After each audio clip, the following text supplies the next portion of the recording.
now.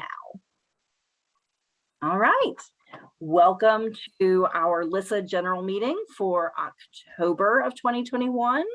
It's good to have everybody here. I am gonna head over to our notes so I know what I'm talking about for the agenda tonight.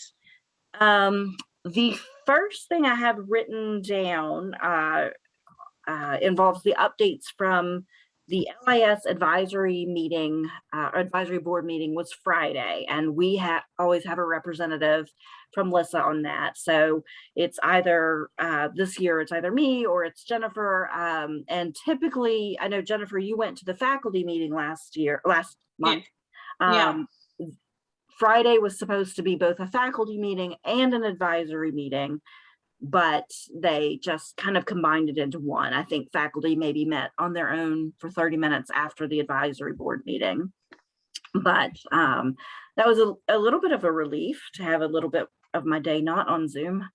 But the notes that I took from Friday as the advisory board were all great. I mean, the program has basically doubled in 5 years. 5 years ago, they had 250. Well, actually, the numbers they gave were exactly double.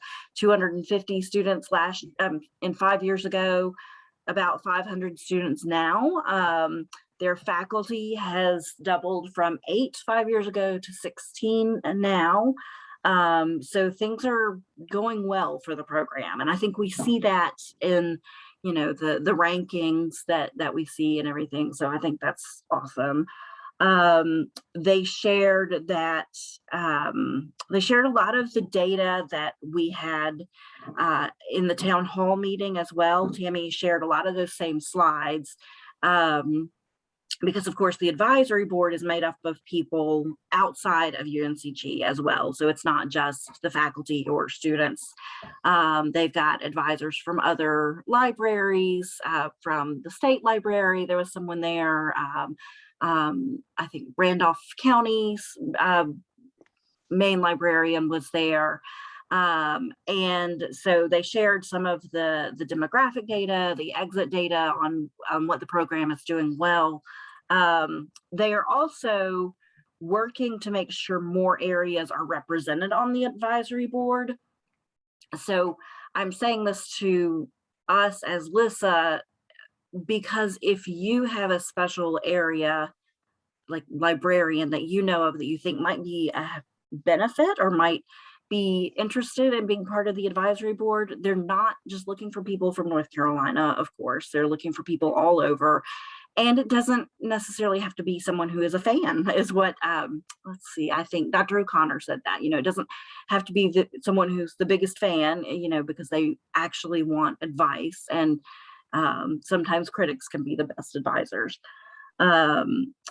So the last big thing that came out of it that I wrote down, the strategic planning, the next strategic planning plan, the next will be a 3-year plan starting August of 2022. They're finishing up their 5-year plan now, their previous 5-year plan. So they are looking for ways that they can improve in their program, of course. One focus that I thought was particularly useful for us as students to think about is how they can better engage students online and make it feel more like a community than just people showing up for classes. Because of course, anybody who's here now might feel pretty engaged, but we've got students all over and some of them may not have that same feeling. So that's something, I think that's a struggle for a lot of online programs, but that's something they really want to focus on.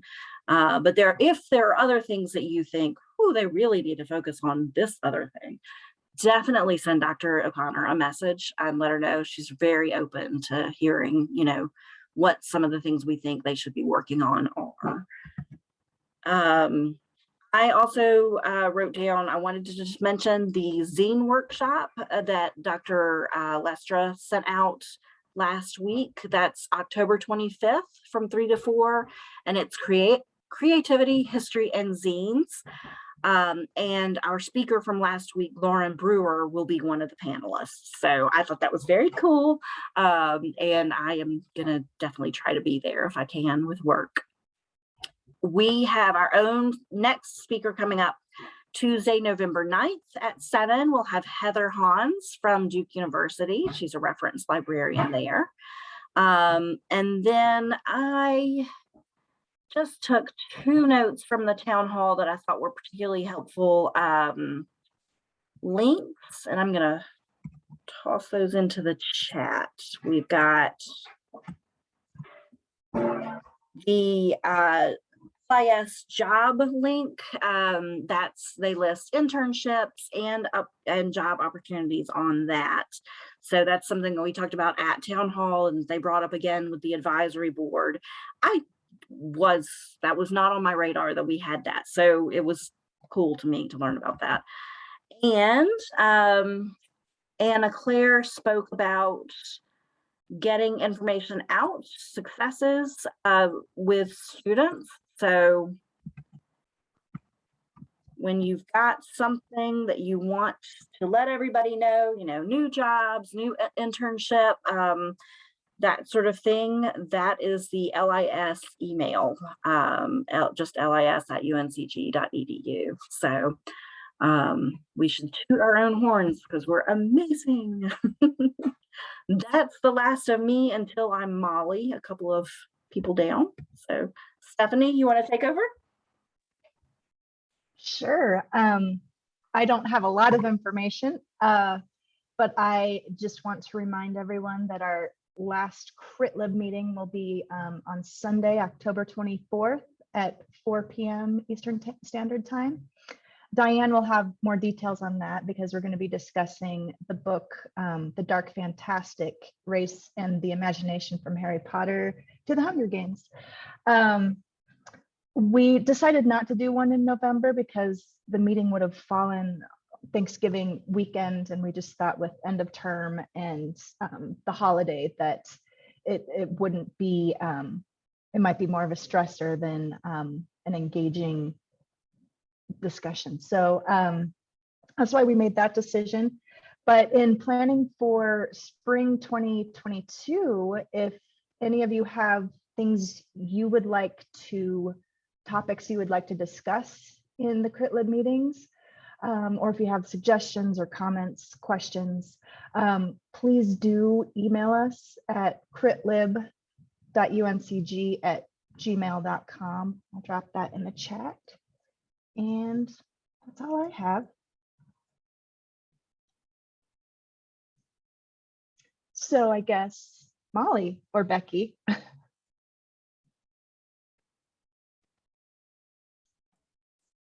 I was actually just writing. I have a couple of ideas right now based on,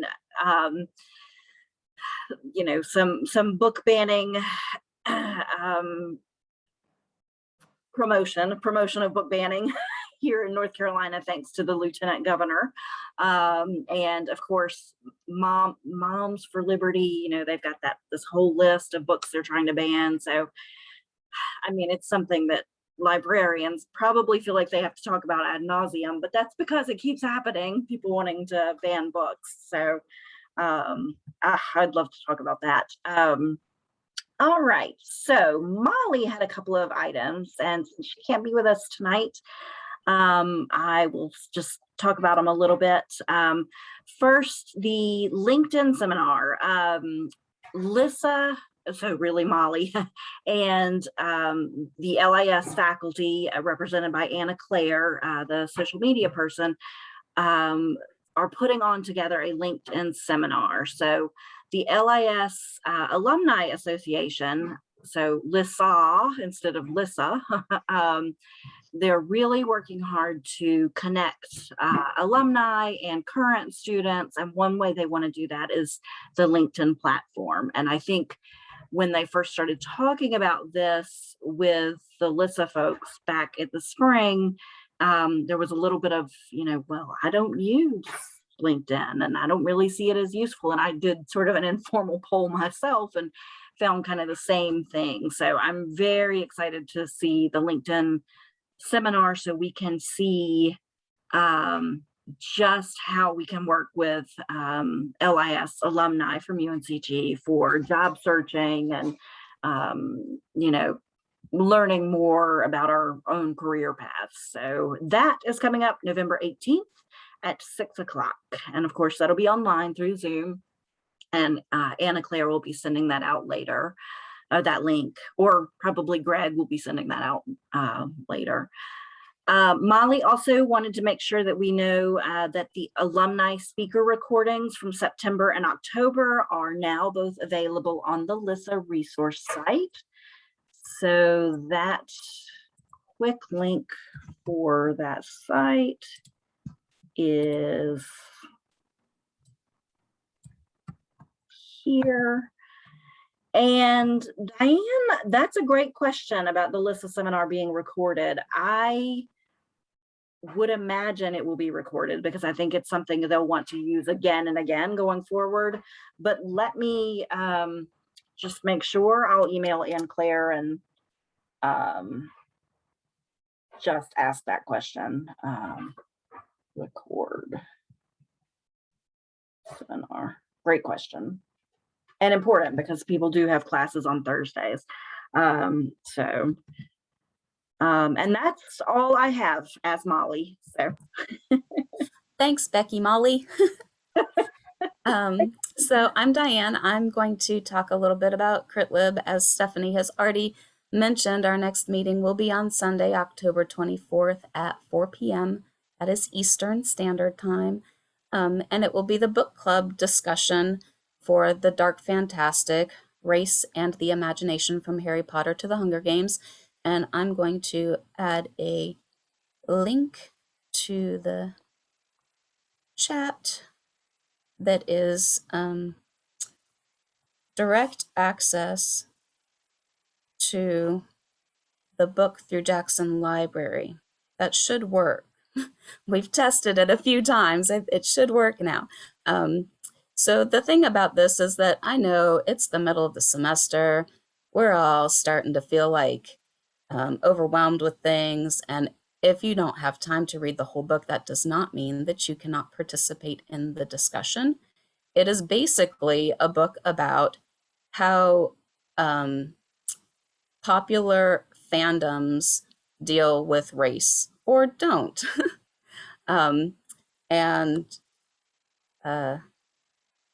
It's an interesting book, but I would say that you could probably read the introduction and any single chapter because each chapter is about a different fandom. So like if there's one that you are really not familiar with, for me, the one I was like, I have never interacted with this at all was The Vampire Diaries. And I confess I've spent way too many hours watching The Vampire Diaries this weekend because I was trying to catch up so that I would know what the heck I was talking about. So yeah, I checked out season 1 from the library and that's what I've been doing this weekend. But it also covers, of course, Harry Potter and the Hunger Games, which are in the title, and Merlin, the BBC series. So it's got the 4 different fandoms that are specifically a chapter about, but it also interlaces lots of other fandoms from Disney to, I mean, it goes all over the place. Anything that somebody's a fan of in the past 10 years is probably mentioned somewhere in there. So like I said, you don't have to read the whole book to participate in the conversation. And there's actually another link I'm going to add. Hopefully this, oh, that didn't show up as a link. Hold on, let me grab it from a different spot. Let's see if it'll work.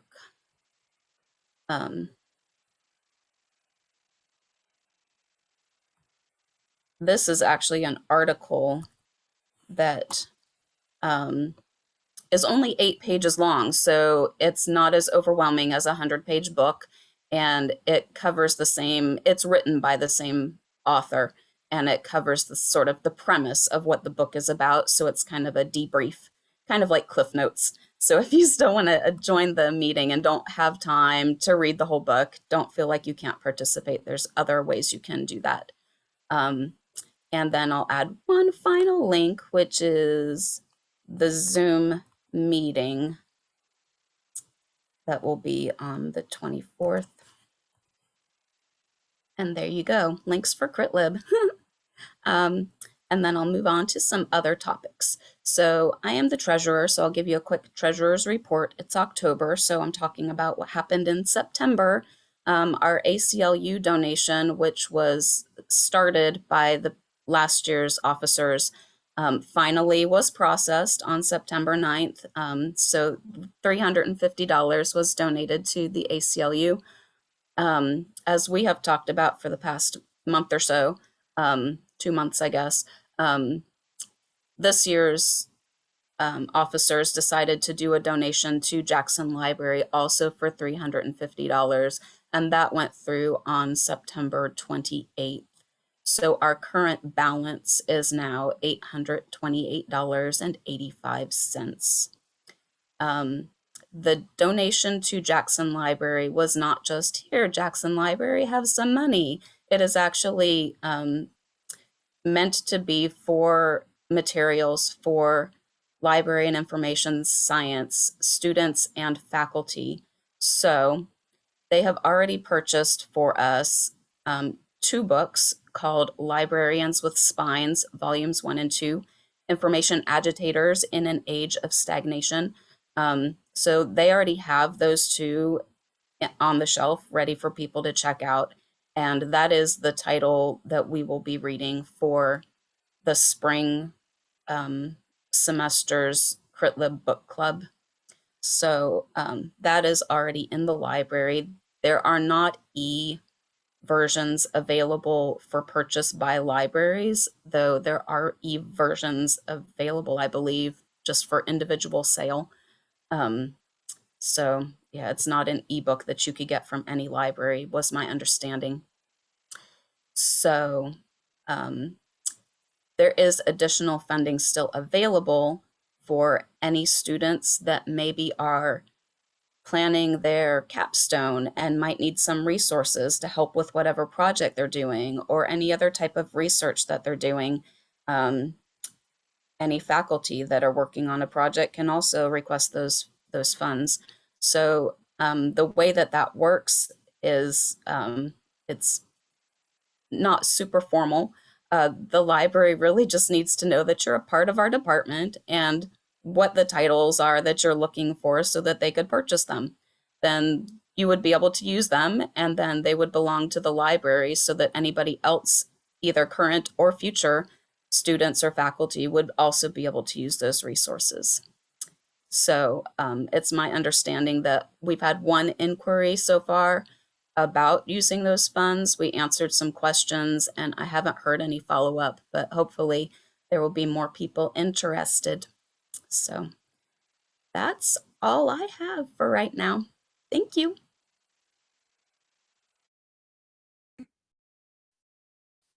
Okay, well, as secretary, the first thing we need to do is approve the minutes from the last meeting. They were posted to the site along with the video right after our September meeting. So if I can get someone to approve those. I'll make a motion to approve. Second. Who did the second? Sorry, is it Becky? Yeah. All in favor? Hi. Okay, minutes approved from last meeting. I think I spelled everybody's name right this time. And I will give the GSA update, even though an email has already gone out. Just a reminder that the Graduate Student Association Fall 2021 funding window is now open, and it is open through October 29th at 11:59 p.m. And the best thing to do is to just go to the page, and I will drop the link in the chat in just a minute, because that's where all the information is. It has changed a little bit since last month. Can you hear the water running? My husband's doing dishes, which is fantastic. But if it's annoying, let me know. Anyway, so the one thing that's changed is the GSA committee is allowing in-person travel now to conferences. In September, they said they would not, that it was going to be virtual only. So now there are 3 opportunities for funding. The first one is in-person travel. The second is virtual. And then the third is a research capstone option. And there is a video that was strongly encouraged to watch if you are applying for funding, because there's a specific form you have to fill out, but you don't have to fill out all of it. So watch the short video. It's a YouTube video if you do decide to apply for funding, to make sure, to save time and that you fill it out correctly. Any questions about the funding that I can answer, other than just dropping the link in the chat, because they did a very thorough job of answering all the questions there. I have a question, Sarah. Is this opportunity, like there's an opportunity to apply every semester, or is it an annual thing where you would have to plan way ahead? Or every semester? Okay, thank you. That is a very good point, Diane. Yes, you would, for anything here in the fall, you apply now, and then in the spring, there'll be another funding window. I have a question about the travel. If you're going to a hybrid conference, do you apply for the in-person funding? Or did they? Going to physically be there? Yeah. You would apply for the in-person funding. Okay, cool. Because there is criteria that you have to meet in order to be reimbursed for it. And so you would show proof that you were there, and that would cover it. Cool. So. Any other questions? And like I said, I sent the email to, well, I sent it to Becky, and Becky sent it to Greg, and Greg sent it out to everybody. So there is an email with all the links and stuff, but I will drop that here as well, just for anyone watching the video later. And there was something else. Yes, the other thing that we talked about in the GSA meeting, we had a guest speaker from the Green Fund, and it's another opportunity to submit proposals and get funding to do some type of green project. I didn't even know we offered this. This was brand new to me. So there's a copy, or there's a link that talks about the Green Fund. It was established in 2015, and UNCG students are elected to allocate a portion of their student activity fees toward environmental stewardship. And through the Green Fund, students have invested over $345,000 in 60 projects, which have saved UNCG over $36,000 a year in utility cost. It's pretty cool. On the website, there's a video about sustainability. And there's also by year, the projects are listed. And so you can actually submit a proposal for some type of sustainability project that would benefit UNCG. I've been racking my brain what we could do, as LIS students, because a lot of the people that were interested were, biology and the sciences and stuff. But, we're interested in sustainability also. But I had no idea this money was available. And if somehow that worked into your capstone or something, there's just more money available there. So you can learn more about it on that link there. And I'll send out more detailed notes. We got a new puppy this week, and I have not had a chance to type up the notes on the Green Fund from the GSA meeting just yet, but I will send that out as well, because it's pretty cool and something I didn't know about. So that's all I have.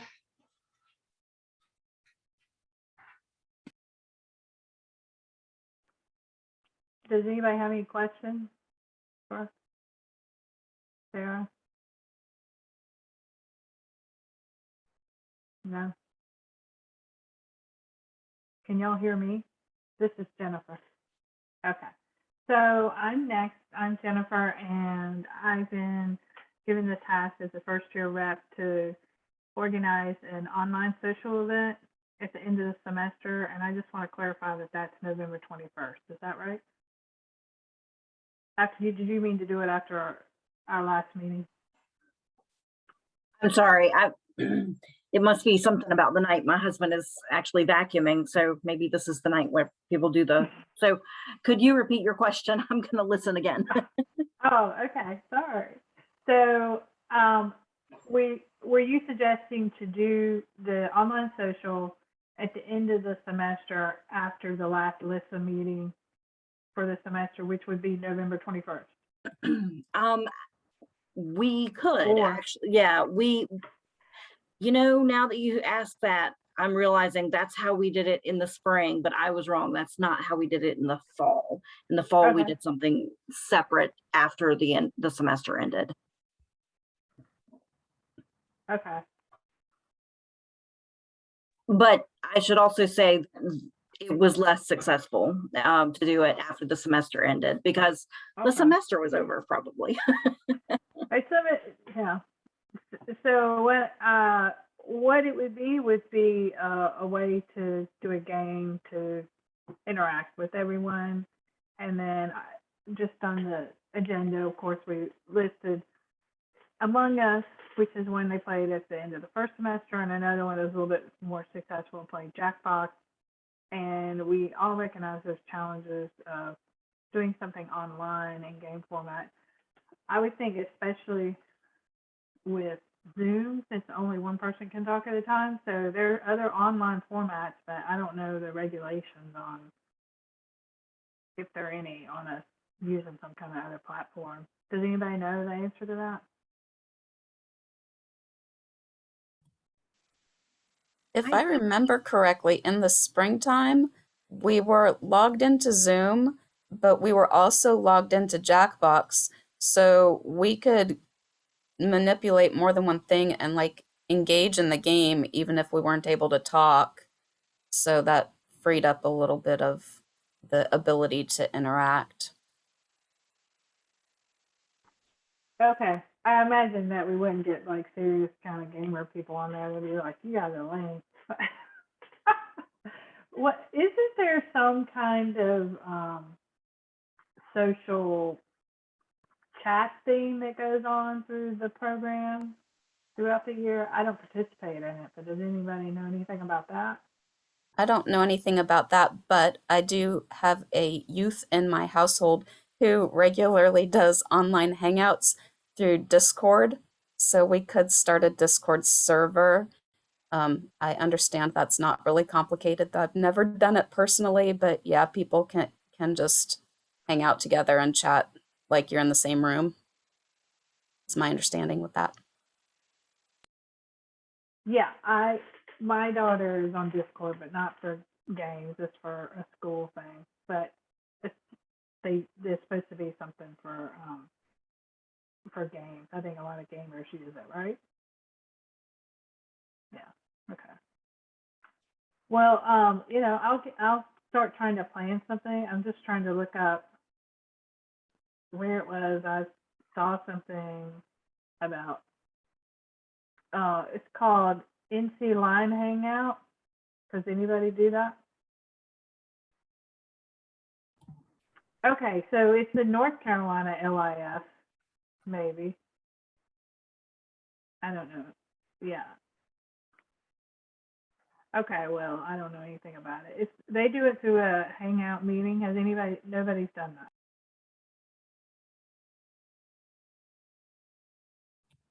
And Jennifer, if you're looking at, November feels like it's tomorrow.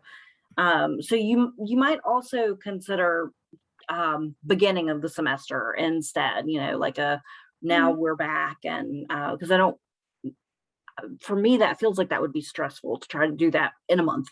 Yeah, I'm happy to help. I'm sure we can all help.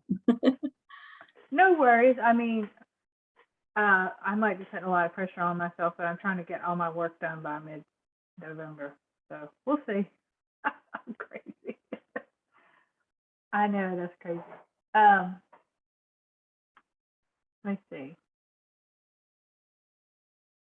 This is, let me just share this thing. I don't know if you guys got this email. I can't put it in the chat for some reason. Want me to give you screen sharing? No, hold on. Maybe because I have not copied it yet. This is from NC Line. I didn't look into it, but I thought maybe one of you people had. So, you know, maybe they have some ideas on how they socialize. Could look at that. Okay, so I'm like, that's a great idea, thinking about something for the beginning of the semester. Yeah, and I work on trying to figure out how to promote something too. The only way I really know to promote it is like have Molly do something on, or the LIS, do something on their social media or the email, and or classes chat. So that's all I've got.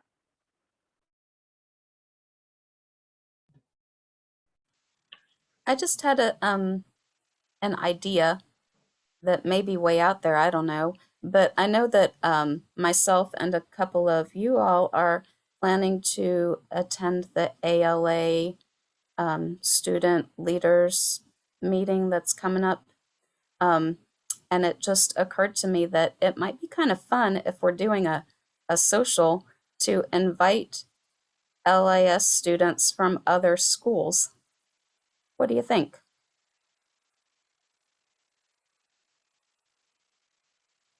I mean, it's online, so there's nothing saying they couldn't be there. That could We be just cool. might get more attendance that way. And, you know, there's always a few people in each program that are more engaged than the average. So you Mhm. never know, might make some good connections and networking that way. Cool. Yeah. I like that idea. That's interesting. Yeah. So I don't think I can attend that leadership thing. Are you trying to say that would be coincide with doing something social, or like separate from what Becky was asking me to do? No, I just thought in that meeting we might get some other ideas similar to, I mean, I think part of it is about breaking out of your own silo yeah. of your school and reaching out to other people. So it just, the two kind of worked together in my brain somehow. I don't know. I get you. I got you now. Yeah. Yeah. Yeah. No, I think that's a good idea. I mean, there's what, like 3 other programs just in the state, right? So there's ECU, yeah, right? Chapel Hill, ECU, and Central. Is there anybody else? Appalachian, they're not accredited, maybe. I didn't really look at any other ones, so I don't. No, me either. I'm not really certain, but I'm sure we can find out, especially if we're waiting until January.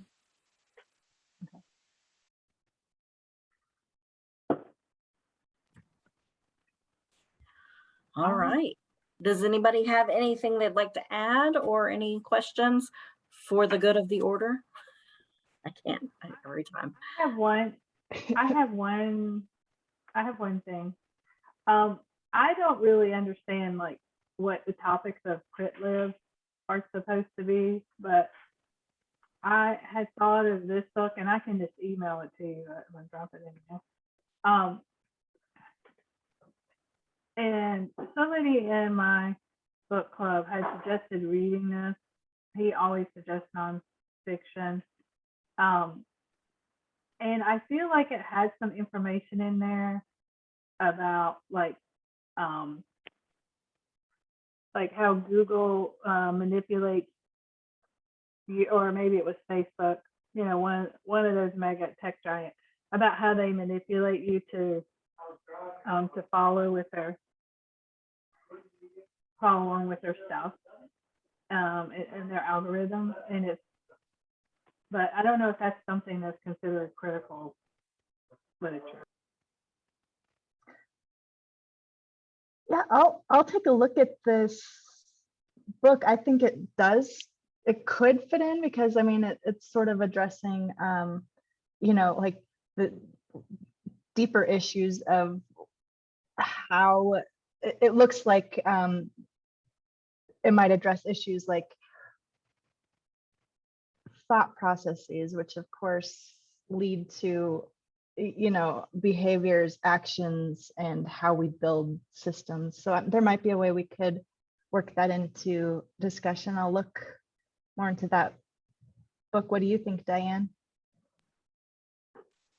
Yeah, so I think the definition of CritLib is kind of loose. It originally started with social justice principles, but it has, some wiggle room within it. So yeah, I think it's worth looking at if you're interested in that being a book we might read together. Yeah, I'll look into it. I have I haven't even read it, so I just thought it sounded interesting when the person suggested it, and I never got around to reading that. So I don't know in the future if it was something that you might think about. You're probably in no shortage of books to use, but I thought I'd throw it out there. I don't know how much time we'll have to have an additional book discussion because we were doing sort of just one per semester. But it might be worthwhile to make a book list for CritLib, and that could be a good thing to do. Yeah, and I've been working on, it's not published on the site yet, but I've been working on a way to consolidate and categorize all the resources we have on CritLib so people don't have to go searching under every meeting. I'd like to eventually get things sort of organized. So, oh, I'm interested in intersectionality. So these are some resources we've used or, you know, curated for CritLib. These are some things to get you started. How very librarian of you to categorize things.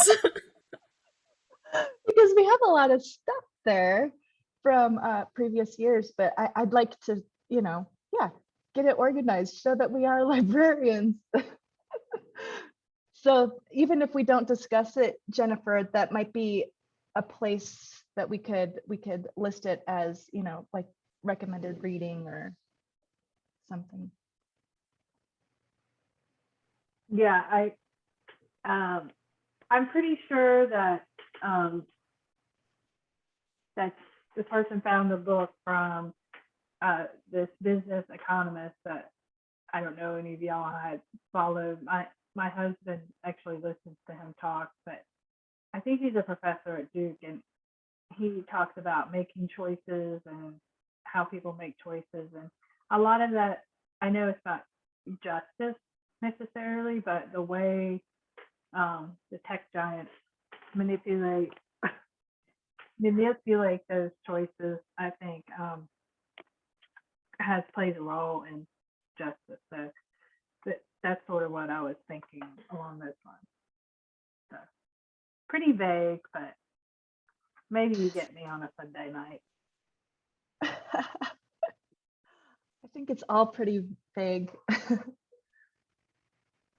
I do love the idea of it being, the resources being categorized, and oh my gosh, I love that so much, because that'd be something that people can just use for years and years. And I think Dr. Velez would be so excited about it too. I just think that's awesome. Yeah, I'll create something that people can go in and, you know, anyone can, or any of the members can edit it or add to it or whatever. But I think getting it organized would help a lot of people who also are just learning what CritLib is. I mean, it is all kind of vague, but just being able to categorize, I think maybe can help people wrap their brains around it a little better. So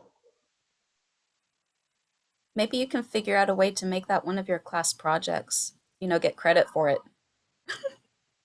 Diane, that's brilliant. Yes. What are we in right now, Diane? 640? Is it? Yeah, yes. Do it for, oh, and Sarah's in my section. Yes. Yeah. Do it now, but use it for 640. You could probably use it for 620 too, or maybe even 610. I don't know. There's several classes that do things like that. I don't know. Mm. Use that controlled vocabulary. Good point, Sarah. How many folks did you have show up for that program that was in September? I guess I had another question.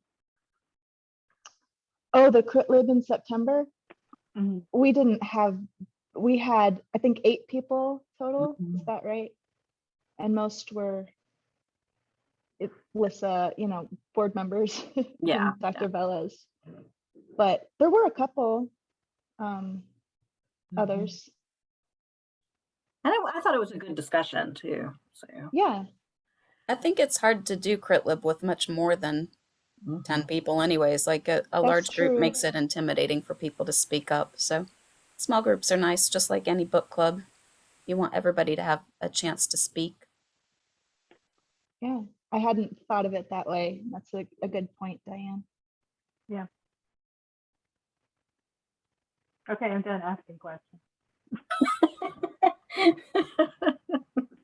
Goodness, no. Does anybody else have questions? Or Jennifer, if you have more, you can also ask those. It's okay. Well, I think we're done.